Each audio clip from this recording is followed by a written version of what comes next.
But I think what we're also seeing, though, is in several universities, Harvard as well as Stanford and UCLA, is the melding of both of these. Where they have researchers that are also meditating, and they have scientists that are also regular meditators. There was a conference here in San Francisco with Daniel Siegel, Jack Kornfield, and I can't remember the third person, but that there was actually more and more there is showing that you're absolutely right, that when you come with the pre-existing model, you're not going to be able to understand experience. But what they're realizing is that more and more the research is going in a direction where there is a convergence of the two. And it's very exciting. I think it's one of the most exciting things that are happening right now. Yeah, I think in the end they come away with this conclusion. They they have to have this understanding. Yes, you do. Absolutely. Yeah, they should get all the scientists meditating. Is what they need to do. Yeah, that's part of the outcome they walk away with after their conference. Okay, so I'm going to move on. There's the third example I wanted to give you was another technique called, and I'm sure you have heard of this, the Tonglen technique by Pema Chodron. Well, I mean, she was the one that described it. Tibetan. I think it's Tibetan.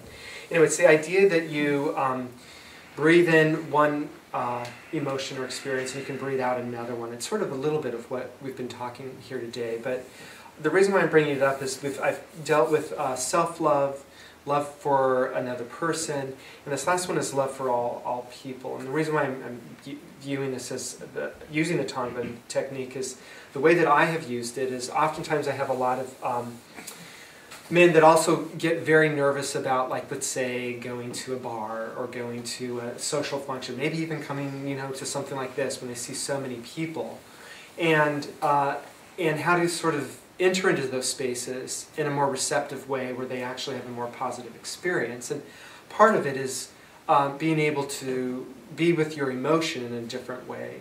So in this technique, like what you would do is you would either breathe in the emotion that is bothering you, say anxiety, let's say, and then you would breathe out the emotion that you are wishing for, let's say acceptance. And I think she developed it, right, with regard to death and dying. I think breathing in grief and acceptance, I can't remember. But so if you do that, what happens is that you are not denying the emotion that you're having. You're mindful of the fact that you do have this emotion. But you're also reminding yourself of this other level of consciousness, the Buddha state, which is accepting and tolerant and loving and compassionate and generous. And it's I think that it's really important to do that when we're in these situations that are hard for us, like whatever they might be. And so when I have clients do that, they just breathe in anxiety, anxious, acceptance.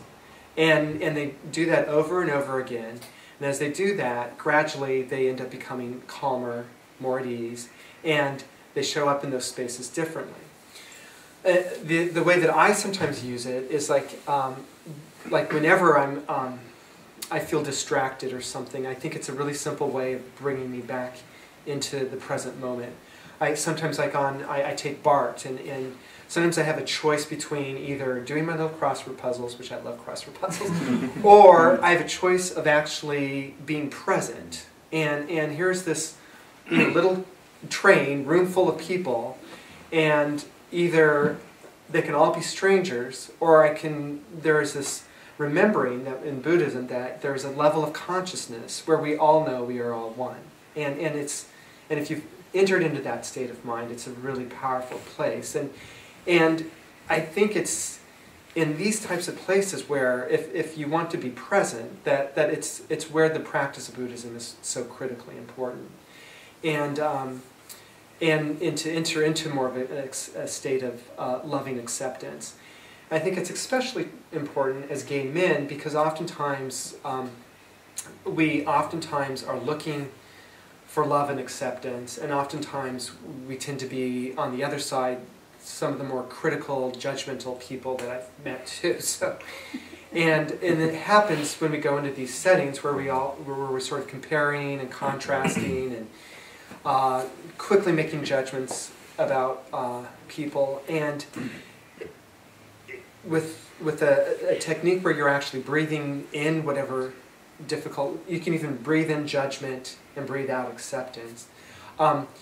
You can enter into these rooms and places and create more of a loving presence, even with yourself.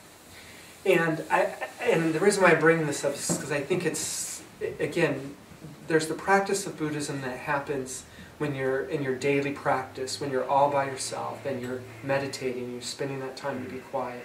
But there's also the practice when you are going out, when we leave this room, and let's say you're going to drop by Moby Dick's or something, and you walk in, and you are, that's when this happens. That's when our practice shows up, and we either show up in a way that's accepting, or we can very quickly go back to our way of fear. Yes. I often do that practice when I'm impatient or bored. Those are the two things that I have the most trouble with, and they're kind of related. And so I do them in situations where I can't do a crossword puzzle, I can't read, I'm waiting for my coffee, I can get easily exasperated. I look at the cashier, I'm blaming the one that she's attending, and why is she being so nice to this person and spending so much time when I need to get out of here?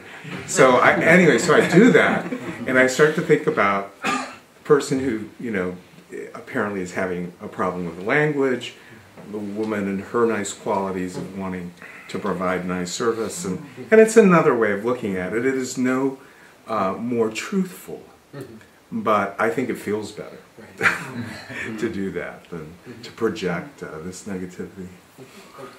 Yeah, I had an experience last night. I was walking down the street, as I often do, and I saw this young man.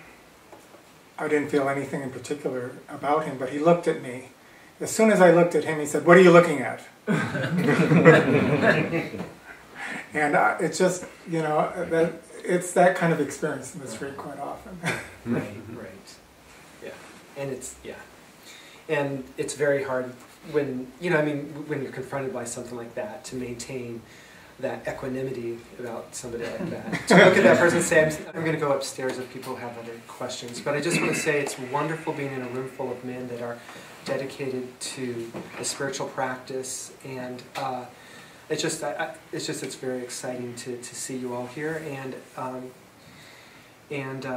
if there's any way I can answer any more questions, I'll be upstairs, but thank you again. Thank you.